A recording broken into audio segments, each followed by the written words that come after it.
예레미야 이제 37장입니다.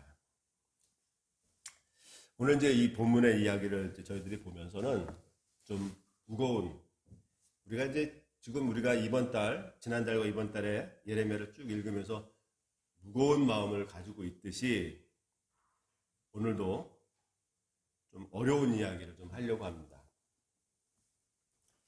신앙이 좀 어렵다는 얘기를 하려고 하는 거예요. 그래서 오늘 제목을 제가 스스로 속이지 말자, 이런 얘기인데, 먼저 배경을 한번 설명을 하면요. 우리가 계속 이제 들었습니다만, 예레미야라고 하는 이 인물이 활동했던 그 시기가 여기서 말하는 1절에 말하는 요시야라고 하는 왕부터 시작을 해서 시드기야가 왕인데, 이 왕까지 그 기간을 하나님의 말씀을 받고 대원한 사람 아니었습니까? 이때는 알듯이 유다가 지금 멸망해 가는, 그러니까 막다른 굴목으로 내리막으로 치닫고 있는 그런 상황. 그래서 영적인 상황 가운데 너무나 안 좋은 그런 상황에 하나님의 말씀을 받고 그 말씀을 대언했던 사람이 이제 이 예레미야 아니겠습니까? 먼저 이 요시야인데 그 상황을 좀 알 필요가 있는데요. 요시야라고 하는 임금은 누구냐면 남쪽 유다의 마지막 선한 왕이에요. 31년간 그가 나라를 다스리게 되는데 성경은 그를 가리켜 선한 왕이었다라고 이야기를 합니다. 그렇죠? 보기 드문 선한 왕. 그의 할아버지가 므낫셋이었습니다. 므낫셋이라고 하는 사람은 이스라엘 왕 가운데 가장 악한 왕인데 그에서 이런 왕이 났는지 하나님은 그를 선한 왕이라고 31년간 다스리도록 했다. 그렇게 됐어요. 근데 이 요시야의 아들이 4명이 있었습니다. 근데 한 명은, 첫째는 기록에 나와 있지 않아요. 왕이 되지 않았던 것 같아요. 그래서 아마 신학자들은 그것을 보고 아마 그분이 일찍 사망하지 않았나 이렇게 추측을 해요. 그리고 이제 둘째와 셋째와 넷째가 있는데 이제 그렇게 4명의 아들을 가지고 있었고, 이 요시야라고 하는 임금이 그만 전쟁에서 전사를 합니다. 그리고 그 마무리를 해요. 상황은 어떻게 되냐면 남쪽 유다가 있고 그 밑에 영원한 강국인 애굽이 늘 존재한다 그랬잖아요. 애굽이 있고, 그리고 북쪽에는 아수르라고 하는 엄청난 큰 나라가 있었는데 이 시기는 그 나라가 쇠퇴기에 이르렀던 그 상황이에요. 물론 한 100여 년 전, 150여 년 전에 그 아수르에 의해서 북쪽 이스라엘이 멸망을 당한 상황이고, 그 북쪽 이스라엘까지 그 아수르에 포함되어 있는 상황인데, 이 아수르가 지금 쇠퇴기에 이르렀던, 그리고 그 뒤에 나타나 있는 바벨론이라고 하는 나라가 어마어마하게 큰 세력을 가지고 이 아수르의 제국을 위협하고 있는 그런 상황이 요시야 때 그 상황이고 지금 상황이에요. 그래서 그 바벨론이 아수르를 침범해가지고 영토 확장을 하고 있으니까 할 그때쯤인데, 그래서 이 아수르가 그 세력을 막기 위해서 남쪽 유다, 애굽에 요청을 합니다. 우리 동맹을 맺어서 그 세력들에 같이 대항을 하자 해서 오케이 해서 그 애굽 왕이 그 출정을 하는데 이 유다를 건너가야 되는 그런 상황이 된 거예요. 여기서 못 건너가면 안 되니까. 그래서 요청을 합니다. 요시야에게, 내가 너희들을 치러 가는 게 아니라 아수르와 연합해서 바벨론을 치러 가는데 그 길을 좀 내어달라라고 하는데 이 요시야가 거부합니다. 성경은 말하기를 그때 요시야가 하나님께 묻지 않고 그것을 했다라고 표현하고 있어요. 그래서 그 전쟁이 뭐냐면 무깃도 전쟁입니다. 무깃도 전쟁. 근데 그 전쟁에서 그만 이 요시야가 전사라고 납니다. 그래서 이 무깃도 전쟁을 그 이후로 이 남쪽 유다가 굉장히 급격하게 어려움을 당하게 되는 것이고, 그것을 가리켜서 계시록에서는 아마겟돈 전쟁이라고 이렇게 표현하기도 해요. 그래서 그것을 통해서 이 나라가 많이 어렵게 되는, 이제 그렇게 비교하기도 하는데, 어쨌든 그 요시야가 그때 전사를 하게 돼요. 전사를 하게 되니까 요시야의 아들 3명이 남았지 않습니까? 3명인데 둘째 아들을 왕으로 삼은 게 아니라 세 번째 아들을 세워요. 여호아스라고 하는 왕을 세우는데 이 왕이 3개월을 다스리는데 성경은 말하기를 악한 왕이었다 표현을 해요. 대체 3개월 동안 무엇을 했는지 모르지만 악한 왕이었다고 표시를 하죠.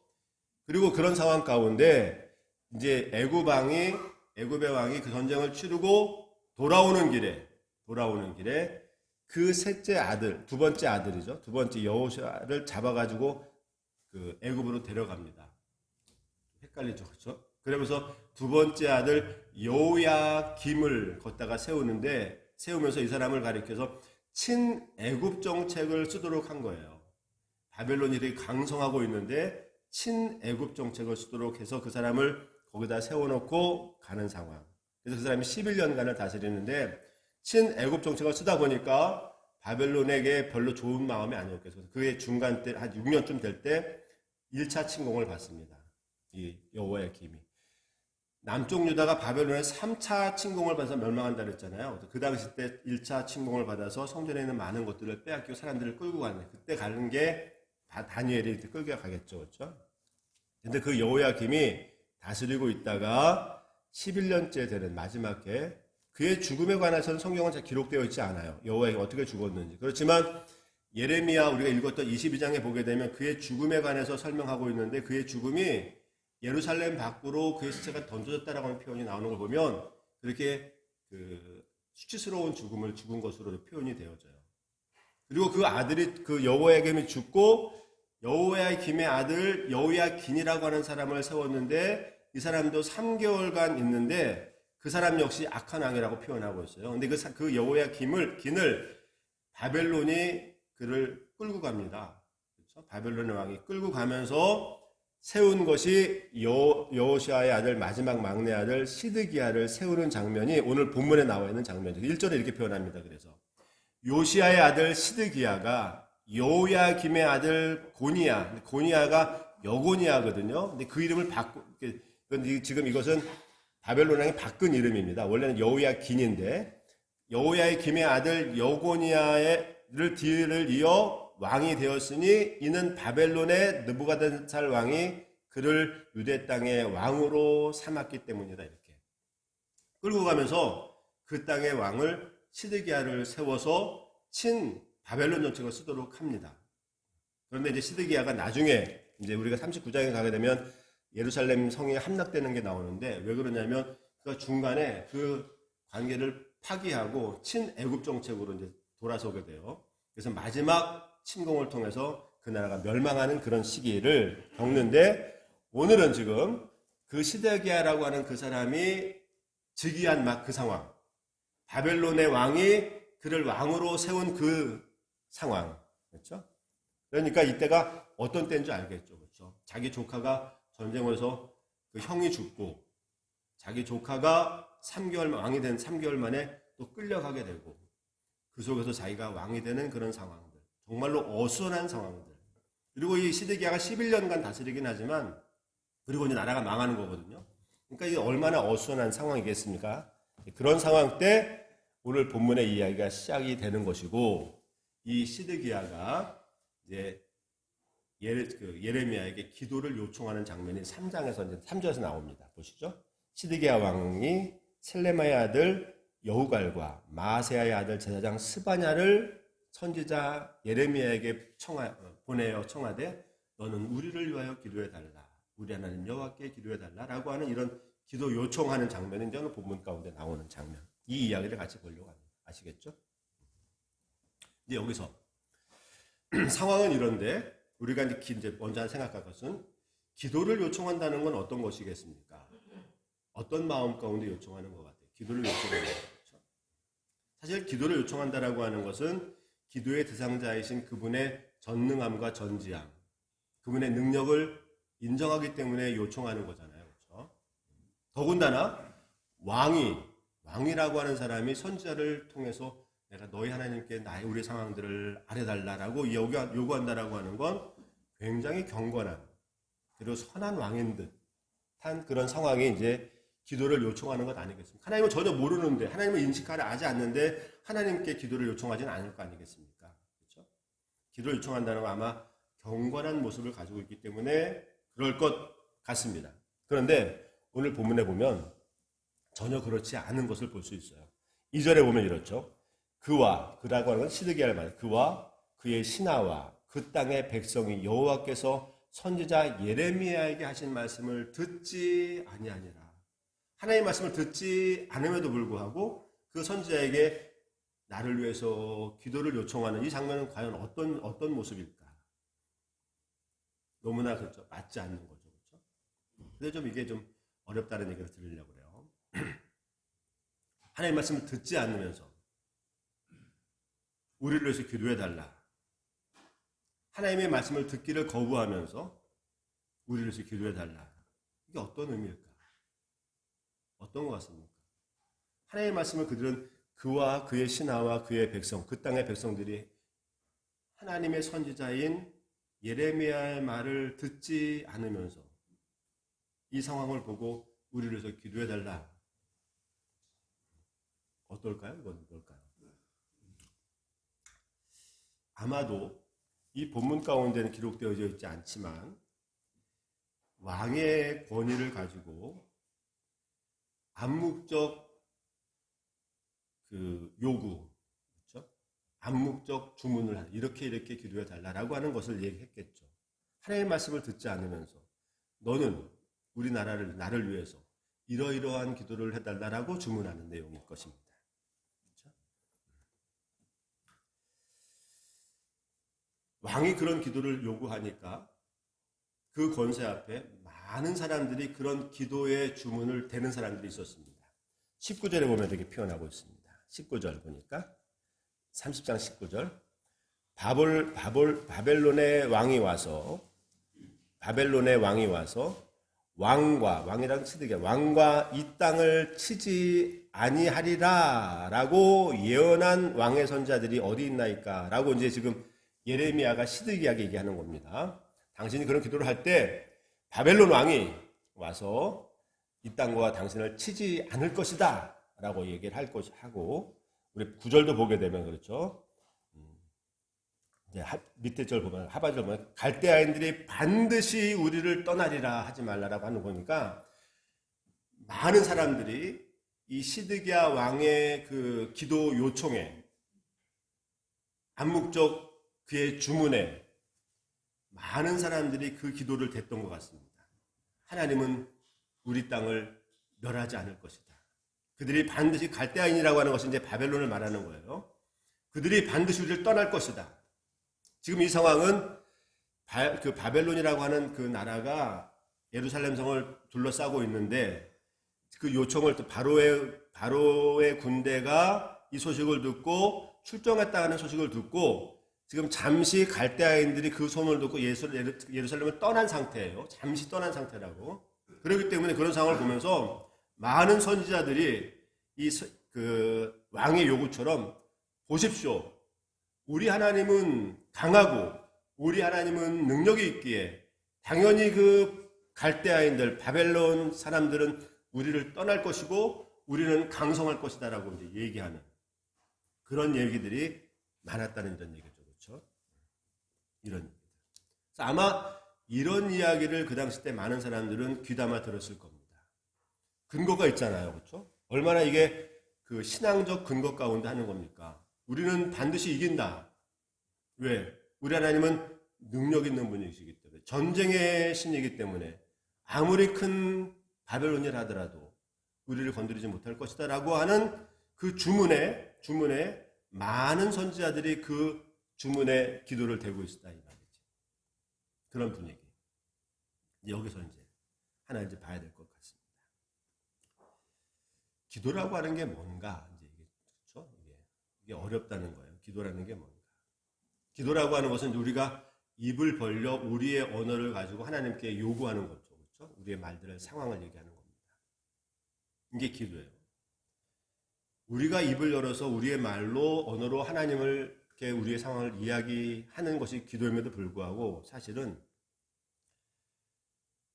하나님은 살아계신 분이고 당신의 의지를 가지고 우리를 이끌어 가시는 분이기 때문에 사실은 듣는 자로서 말을 해야 되는 겁니다. 기도라고 하는 것이. 우리의 상황들을 요구를 하나님 앞에 내가 입을 벌려 말할 수 있다 해서 모든 걸 다 쏟아내는 게 아니라 하나님이 말씀하시는 분이기 때문에 그분의 말씀을 듣는 자로서 그 말씀을 내뱉는 것이 기도라고 하는 거예요. 근데 여기서 본문은 지금 하나님은 여태껏 예레미야에게 이야기하는 것을과 정반대의 것들을 그들이 요구하는 거 아닙니까? 그래서 아까 19절에 보는 것처럼 그들이 치지 않는다고 그러는데 돌아간다고 그런 선지자 어디 있느냐라고 요구하는 것들처럼 말이죠. 근데 우리가 잘못하게 되면 우리가 입을 벌려 내 말로 하나님 앞에 요구할 수 있다고 그래서 우리의 모든 것들을 그냥 다 내뱉는 게 기도라고 생각을 하는데 기독교는 사실은 그분이 살아계시고 그분이 존재하기 때문에 그분이 뭐라 말씀하시는지를 듣고 그 하나님이 원하시는 것들을 말하려고 하는 이것이 진정한 기독교 기도라고 하는 사실입니다. 근데 그런 논리로 본다면 오늘 한국 교회에 있는 많은 기도들은 보면 조금 그 선과 후가 바뀐 것 같은 그렇죠? 하나님의 말씀을 듣기보다는 들어서 하나님이 듣는 하나님의 원하시는 것들을 기도하는 게 아니라 우리의 말을 통해서 하나님을 설득하려고 하는 작업들이 우리의 기도가 아닌가 싶은 거죠. 그렇죠?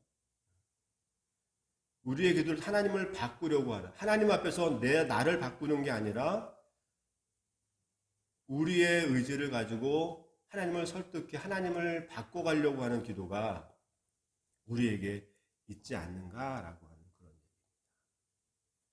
오늘 시드기야는 그랬다는 거잖아요. 그렇죠? 그와 그 신하와 그 땅의 백성들이 선지자의 말을 듣지 않음에도 그에게 우리를 위해 기도해달라. 우리 하나님을 위해서. 우리를 위하여 우리 하나님 여호와를 위해 기도해달라고 이야기하는 걸 보면 하나님의 말씀을 듣는 게 아니라 내 의지를 통해서 하나님을 바꾸려고 하는 그런 기도의 형태. 그래서 9절 말씀 이렇게 이야기합니다. 여호와께서 이와 같이 말씀하시니라. 너희는 스스로 속여 말하기를 갈대아인이 반드시 우리를 떠나리라 하지 말라. 그들이 떠나지 아니할 것이다. 이렇게 표현합니다. 이 이야기를 가리켜 성경은 스스로 속이지 말아라 라고 이렇게 이야기한다. 근데 여기에서 하나 더 우리가 신앙생활을 하다 보면 이건 신앙생활에 관한 얘기예요. 그렇죠? 하나님과의 관계 속에서 사실은 우리 스스로를 속이는 경우들이 있습니다. 뿐만 아니라 우리 스스로를 속임으로 인해서 다른 이들을 속이는 경우도 생기게 되는 것 같아요. 그런 일들이 있습니까? 없습니까? 나를 속인다라고 하는 것은 뭐냐면 자신의 위치를 잘 모르기 때문에 그러는 거죠. 지금 이 시드기야 같은 경우를 보게 되면 하나님이 자신에 대해서 어떤 위치, 어떤 말씀을 하시는지 하나님이 자신을 어떻게 평가하는지에 대한 그런 자체를 모르고 있는 거죠. 그렇기 때문에 우리가 반드시 이긴다. 믿음의 말 같지만 반드시 우리는 승리한다. 우리는 왜? 우리는 하나님을 믿는 백성이기 때문에. 하나님이 우리와 함께 계시기 때문에. 난 하나님의 전능함을 믿기 때문에 하나님은 우리를 반드시 승리케 할 것이다. 그들은 돌아갈 것이다 라고 이야기한다 이 말이지. 근데 그 말이 하나님은 그들을 스스로 속이는 일이다 라고 이야기한다는 겁니다.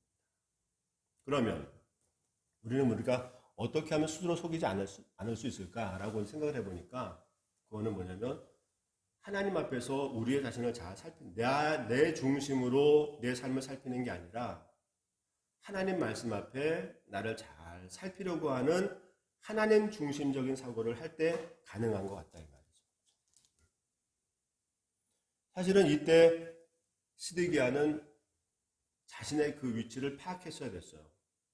너무 이상한 거 아닙니까? 1절에 보게 되면 이 나라는 하나님의 나라고 하나님의 백성이에요. 하나님의 온 세계의 본으로 삼는 하나님의 백성이라고. 그럼에도 불구하고 보면 바벨론의 느부갓네살 왕이 그를 유다의 왕으로 세웠다라고 표현하는 걸 보면 이 하나님의 나라 공동체 안에서 하나님께서 세우고 하나님께서 그에게 명령할 일들을 바벨론이라고 하는 그 나라가 그 왕이 거기에 대해서 개입을 하고 그렇게 세우고 이게 말 자체가 안 되는 일이잖아요. 그렇다고 한다면 이 시드기야는 자신의 위치가 어떤 것인지를 파악을 했어야 될 것이라고. 왜 이런 일들이 있을까? 우리는 분명히 하나님을 사랑하는 나라고 하나님의 백성인데 하나님이 날 세우는 게 아니라 그에 의해서 세워진다는 것은 무엇일까? 그렇죠? 자신을 파악하는 이런 일들이 있을 때 내 위치가 어느 정도인가라고 하는 것들을 있을 때, 나의 수준이 어느 정도라고 하는 것들을 파악할 때 우리가 속지 않을 수 있고 속이지 않을 수 있다는 거지. 그 영적인 감각이 전혀 떨어지니까 그 말하기를, 주변 사람들이 그 세력에 의해서 말하기를, 그 왕의 그 기세에 눌려서 말하기를 우린 이긴다, 무너지지 않는다 말이죠.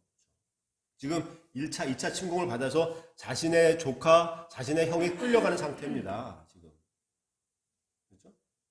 하나님의 나라, 하나님의 백성이고 하나님의 세운 왕이라고 함에도 불구하고 그 이방 사람들로 하여금 그 나라와 백성들이 끌려가고 지금 여러 가지 많은 환경들을 만나고 있음에도 불구하고 물어봐야 되잖아요. 하나님 앞에. 그럼 나는 어떤 존재입니까? 하나님 앞에 어떤 위치에 있습니까? 라고 자신의 수준을 파악해야 되는데 여전히 하나님 중심에서 자신을 보는 게 아니라 자기 중심으로 보니까 지금 스스로 속이는 일들이 나타나게 된다는 거지. 그래서 오늘 우리 얘기도 말이죠. 그렇죠? 우리 얘기. 신앙생활 하면서 이만하면 됐다 할 수도 있을 것 같습니다. 스스로 속이지 않는다라고 하는 것은 늘 말씀 앞에서 우리의 모습을 잘 살피는 일입니다. 우리가 어떻게 하는 것인지. 기도라고 하는 건 그런 겁니다. 늘 말씀드리지만 나에게 하나님 왜 이런 상황을 주십니까? 내가 왜 이렇게 조그만 평화로운 교회를 섬겨야 합니까? 나에게 무엇을 기대하십니까? 그런 분들. 나에게 왜 이런 가정을 나에게 주십니까? 이런 사람들을 만나게 하는 이유가 무엇입니까? 기도라고 하는 것은 말씀하시는 그분을 듣겠다라고 하는 차원에서 기도해요. 그래서 당신의 마음에, 하나님의 마음에 내 마음을 맞추겠다라고 하는 것이 기도입니다. 기도를 통해서 그분을 설득해 그분의 마음을 변화시키는 게 아니라 그분의 말씀 앞에 나를 맞춰가는 것이 기도인데 이것이 바뀌어서 시드기야처럼 내 요구에 하나님을 바꾸려고 하는. 그래서 그는 분명히 그랬을 겁니다. 나는 우리의 번영을 위해서, 우리의 승리를 위해서 너는 기도해달라 라고 하니 그 감각을 잃어버린 많은 선지자들이 이야기합니다. 반드시 승리합니다 말이죠. 바벨론 왕과 당신 그 왕들은 다 물러갈 것입니다 라고 이야기하는 수많은 선지자들 앞에 이 예레미야의 말을 듣는다라고 하는 건 어려운 일입니다. 예레미야는 어떻게 이야기합니까? 5절 보면 바로의 군대가 애굽에서 나왔다는 거죠. 그 6절 보면 여호와의 말씀이 선지자 예레미야에게 임하여 이르시되 이스라엘 하나님 여호와께서 이와 같이 말씀하시냐 너희를 보내어 내게 구하게 한 유다의 왕에게 이를 아뢰라. 너희를 도우려고 나왔던 바로의 군대는 자기 땅 애굽으로 돌아가겠고 갈대아인이 다시 와서 이 성을 쳐서 빼앗아 불사를 것이다. 가령 10절 더 나가 너희가 너희를 치는 갈대아인의 온 군대를 쳐서 그 중에 부상자만 남긴다 할지라도 그들이 각 장막에서 일어나 이 성을 불사를 것이다. 지금 이 이야기가 하나님의 말씀이에요. 그렇다면 그럼 어떻게 합니까? 그렇지? 하나님의 말씀이 그렇다고 한다면 내가 이 자리에서 해야 될 것이 무엇입니까? 라고 하나님께 묻는 것이 하나님 중심적인 기도해야 된다는 거죠. 근데 지금 이 시드기야가 요구하는 것은 번영이었습니다. 승리였습니다. 하나님 그런 마음 바꾸십시오. 내가 원하는 승리, 번영, 이것을 평안, 이것을 줘달라고 하나님의 마음을 바꾸려고 하는 작업들. 근데 그것을 가리켜 우리가 스스로 속이는 것이다 라고 성경은 지금 우리에게 지적하고 있다. 우리의 모습을 되돌아봅니다. 우리는 어떤가 말이죠. 우리의 신앙생활은 어떤가? 하나님과 우리의 관계는 어떤가? 그래서 좀 어렵다고 하는 거죠. 이게 부담스럽다는 겁니다. 우리는 늘 익숙해 있는 하나님의 마음을 바꾸고 싶은 건데 그분의 뜻을 우리가 알아가고 그분에 맞춰가려고 하니까 이게 어렵지 않아요. 이게 쉽지 않다. 보이는 게 아니니까. 그러나 말씀을 잘 가까이 하고 말씀을 우리 곁에 친숙하게 두고 말씀 앞에 우리의 모습을 잘 비춰보려고 하면 가능한 일일 것이다 라고 하는 것입니다. 또 하나 어려운 것은 그렇게 했더니 그런 말을 했더니 오해가 생깁니다. 오해가 생겨요. 갈대아인이 떠나갔습니다. 지금 떠나간 상태예요. 11절 보면 갈대아인의 군대가 바로의 군대를 바로는 이제 애굽이죠. 군대를 두려워하여 예루살렘을 떠나매 예레미야가 베냐민 땅에서 백성 가운데 분깃을 받으려고 예루살렘을 떠나 그리로 가려 하여. 지금 이 예레미야는 베냐민 사람이거든요. 예루살렘은 유대 사람, 유대 지파예요. 그래서 거기서 떠나서 그 분깃을 받으려고 이제 어떤 일인지 모르지만 가려고 하는 그때 13절 베냐민 문에 이른즉 하나냐의 손자요 셀레마의 아들 이리야라고 하는 문지기의 우두머리가 선지자 예레미야를 붙잡아 이르되 내가 갈다인에게 항복하려 하는구나. 지금 이 예레미야는 바벨론에 우리가 항복하고 그에게 사로잡혀 가야 된다라고 얘기를 하는 거니까 예루살렘을 떠나는 그를 보면서 오해해서 너가 항복하려 가려는구나 라고 해서 그를 잡아가지고 감옥에 가뒀다는 그런 얘기입니다. 그리고 그것을 통해서 많이 많은 고통을 이제 당하게 되는 거예요. 이제 예레미야가 어려움을 당한단 말이죠. 이제 무슨 말을 하려고 하냐면 하나님의 길을 걷는다라고 하는 것. 다시 말하면 스스로 속이지 않고 하나님 중심으로 하나님의 일을 하려고 한다면 사실은 그 시드기야와 앞에 하나님의 말씀을 적나라하게 이야기해야 되는 삶이잖아요. 이런 삶은 오해의 삶이 있다는 겁니다. 오해의 삶. 왜냐하면 세상이라고 하는 것이 성도의 그리스도의 삶들을 그렇게 넉넉하게 그냥 봐주는 삶이 아니기 때문에 성경의 삶을 살아가려고 하면 이런 오해가 있을 수 있다는 거지. 많은 편견들이 있을 수 있어요. 그렇기 때문에 그가 감옥에 갇힌 이런 상황들이 되고 어려움을 당하는 상황이 된다는 겁니다. 이 이야기를 좀 하고 싶다. 그래서 이제 예레미야가 아까 말한 것처럼 시드기야 왕은 이제 그를 부릅니다. 다시 불러서 어떤 이야기를 다시 나에게 할 얘기가 있느냐라고 하니까 그 19절에 나와 있는 것들처럼 하나님 당신에게 그렇게 좋은 말을 했던 것은 어디 있더냐? 하나님은 그렇지 않다라고 하는 것들을 계속해서 이제 이야기를 하는 것이다 말이죠. 여기서 이제 우리 하나 더 볼 것은 뭐냐면 성도의 삶이라고 하는 것은 사실 여기까지 가는 겁니다. 이 땅의 삶이라고 하는 것이 성경의 삶 가치관과 많이 다르잖아요. 그렇죠? 같이 갈 수가 없다고요. 성경의 삶을 살아간다라고 하는 것은 어떻든지 그들을 거스려 가는 것이기 때문에 그들에게 때로는 오해받기도 하고 미움을 사기도 하고 손해를 보기도 하고 때로는 갇히기도 하고 매를 맞기도 당하고 죽음을 강요받는 상황이 있을 수 있다는 거죠. 그렇지만 성도의 삶이라고 하는 것은 그런 길을 가는 것입니다. 예레미야를 보십시오. 이 예레미야의 일만 아니라 하나님이 우리에게 요구하는 삶이에요. 그래서 제가 조금 힘든 얘기를 한다고 하는 그 얘기예요. 하나님 중심으로 성경 중심으로 간다라고 하는 것은 그런 여러 가지 많은 손해들이 예상되더라도 그 길을 그냥 제대로 가는 일. 이것이 이제 우리에게 주어지는 신앙의 길이라고 하는 거죠. 쉽지 않죠? 뻔히 보여요. 손해가 보여요. 근데 하나님의 말씀이 내 안에 있기 때문에 나의 중심이 아니라 하나님 중심의 삶이기 때문에 여러 가지 많은 손해가 예상되지만 그대로 가는 길. 내 중심이 아닌 내 관심이 아닌 하나님의 관심에 맞춰서 그 길을 가는 길. 근데 많은 사람들은 말하는 것처럼 아닙니다. 우리가 이깁니다. 바벨론은 떠날 것입니다. 우리는 승리합니다. 왜? 하나님은 강건하시기 때문에. 이런 얘기에 우리가 귀를 기울이게 되지만 사실은 그런 길을 가는 게 성도의 삶이라는 거지.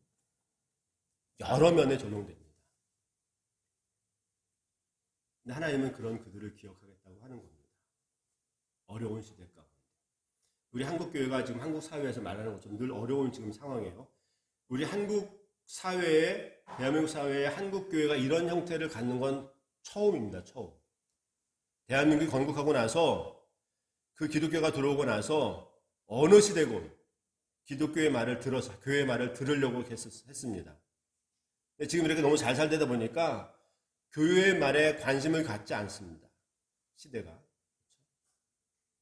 어쩌면 이 예레미야가 비교될지 모르겠지만 예레미야처럼 외쳐도 아무도 반응하지 않습니다. 무슨 소리냐? 우리 하나님이 살아계신데 이렇게 되죠. 근데 마치 한국 교회가 좀 그래요. 아무리 외쳐도 한국 사회가 한국 교회를 위해서 이렇게 등한시하는, 귓등으로 듣지 않는 그런 세대는 없었다 이 말이지. 그럼에도 불구하고 우리가 할 수 있는 일들은 그대로 가는 겁니다. 예레미야처럼 말이죠. 이게 이제 교회의 힘이 될 수 있다는 거죠. 우리가 이 성경을 보면서 이 시대의 예레미야를 보면서 그런 교훈을 받기 원해요. 스스로 속이지 말자. 이 말하면 됐다.